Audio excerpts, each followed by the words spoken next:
yang dinilai Allah ya di hatinya seperti apa. Dohirnya baik, hatinya baik, tidak bisa. Dohirnya buruk, hatinya baik, ya tidak bisa. Saya misalkan mencuri, tujuan saya untuk membantu orang-orang miskin misalnya, ya tidak benar, tujuannya kan baik, Mas. Ya, kayak seperti siapa itu dalam film ya. Jadi tujuannya baik, merampok ya, atau siapa? Ya itu yang dalam cerita wali itu siapa namanya? Sunan Kalijogo, oke. Tidak benar, tidak bisa. Walaupun tujuannya baik, kalau caranya tidak baik, tetap tidak baik. Baik perbuatannya, namun niatnya tidak baik, ya tidak baik. Harus zahir dan batin itu baik. Secara zahir syariatnya benar, secara batin niatnya juga benar. Jadi kedua-duanya harus benar. Jangan kemudian kita membela diri, walaupun saya seperti ini melakukan keburukan, tapi tujuan saya baik, tidak boleh. Misalkan kita ada orang yang ngajak minum khamr, kita diajak mabuk-mabukan, kita mau, tujuannya apa? Menyenangkan hati orang misalkan. Daripada saya dimusuhi biar dia senang, ya saya ikuti. Ya enggak. Walaupun tujuannya baik, karena perbuatannya tidak baik. Oleh sebab itu kita harus baik secara zahir, juga baik secara batin. Jadi kembali merenungkan bahwa Allah tidak melepaskan pandangannya kepada kita. Allah selalu mengetahui, selalu mengawasi setiap perbuatan yang kita lakukan. Hal ini kalau tertanam sejak kecil itu manfaatnya sangat besar. Orang tua tidak begitu mengawasi, sudah anak ini sudah jadi baik dengan sendirinya. Bagaimana orang tua bisa mengawasi? Tidak mungkin 24 jam mengawasi, tidak mungkin, dengan kesibukannya masing-masing.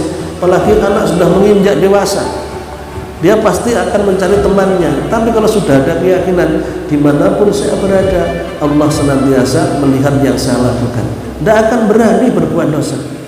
Takut kepada Allah Subhanahu wa Ta'ala, tidak takut pada orang tua. Maka bagi orang tua jangan tanamkan kekerasan pada anak, tapi fahamkan tentang keimanan bahwa Allah itu selalu melihat. Kamu tidak boleh berbohong loh. Berbohong itu dosa. Dimanapun kamu berada, Allah itu senantiasa melihat yang kamu lakukan. Walaupun ayah ibu tidak mengetahui yang kamu lakukan, Allah tahu loh. Nanti resiko akan kamu tanggung. Hidup tidak hanya di dunia, hidup itu juga di akhirat. Walaupun anak kecil harus ditanamkan seperti itu. Tidak hanya yang dewasa. Kalau tidak ditanamkan sejak kecil, akhirnya di hadapan orang tua itu baik. Wah, sopan sekali. Ternyata di luar, masya Allah, na'udzubillah perbuatannya bertolak belakang. Orang tuanya percaya kepada anaknya. Ada orang yang lapor kepada orang tuanya, anak kamu itu di luar begini begitu loh. Dia tidak akan percaya. Enggak, anak saya baik kok, sopan sama saya, anak saya pasti seperti itu. Dikarenakan anaknya itu memang berpenampilan baik di hadapan orang tuanya, padahal di luar sana banyak maksiat yang dilakukan. Karena orang tua hanya percaya kepada anaknya, akhirnya menganggap anaknya itu baik. Jangan kita memiliki anak yang seperti ini. Anak yang harus kita kuatkan keimanannya, walaupun orang tua tidak bisa mengawasi, tapi dia tetap punya prinsip dalam hidupnya untuk mencapai keselamatan dunia dan akhirat. Yang membuat anak itu termasuk ke pergaulan-pergaulan yang bebas, pergaulan-pergaulan yang jauh dari agama, ya karena keimanan ini. Kalau keimanannya kuat, berkumpul dengan siapapun tidak akan ada pengaruhnya, tidak akan menjadikan anak itu terpengaruh oleh lingkungan yang buruk. Kalau keimanannya kuat, biar kuat keimanan sejak kecil sudah ditanamkan tentang kehidupan akhirat yang akan dihadapi, tentang Allah yang senantiasa mengawasi, tentang bahayanya maksiat, siksaan-siksaan yang sangat berat yang harus ditanggung, terus ditanamkan. Kalau tidak, ya seperti itu. Akhirnya untuk dandani, memperbaiki itu sulitnya luar biasa. Kalau sudah rusak itu sulit, rusak itu sulit. Makanya ngomong, orang tua punya pengalaman masing-masing. Apa yang terbaik buat anaknya itu sebaiknya itu dilakukan. biar mereka menjadi anak-anak yang solih dan solihah ya. Yang berikutnya wa nadrihi ilaik, Allah selalu melihatmu, wattilaihi alaik, Allah selalu menyaksikanmu, memandangmu. Allah Ta'ala berfirman, walaqad khalaqnal insana wa na'lamu ma tuwaswisu bihi nafsuh wa nahnu aqrabu ilaihi min hablil warid. Walaqad khalaqnal insana, dan sungguh aku ciptakan manusia, wa na'lamu, Allah yang menciptakan manusia, wa na'lamu ma tuwaswisu bihi nafsuh, dan aku mengetahui apa yang ada dalam hatinya.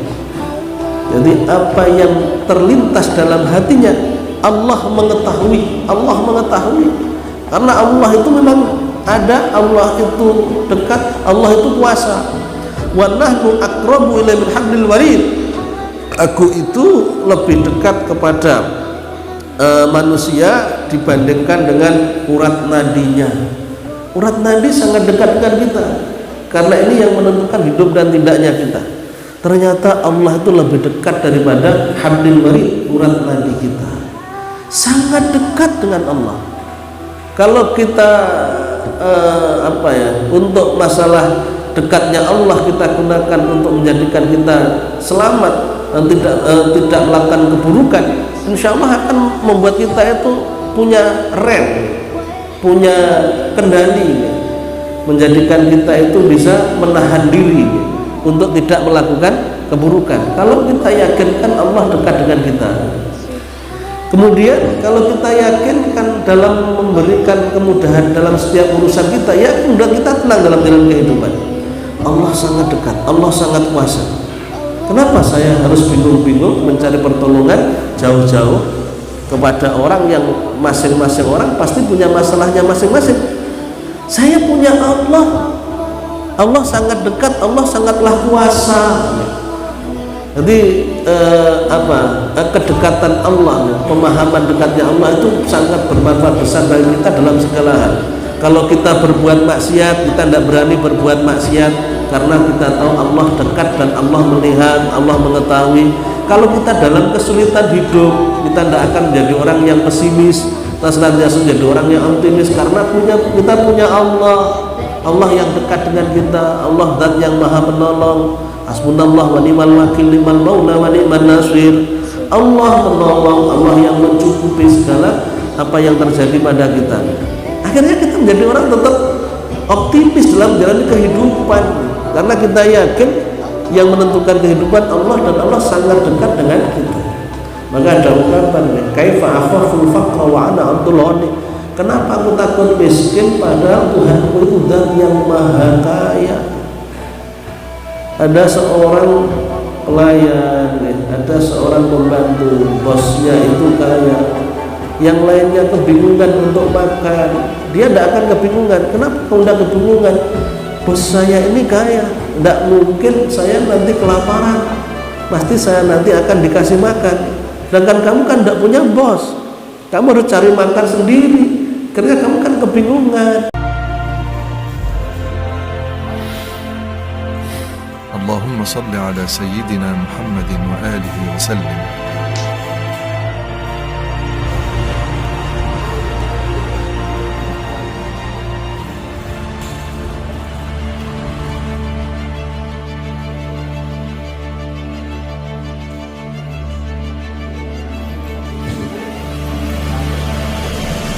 Allahumma salli ala Sayyidina Muhammadin wa alihi wa sallim.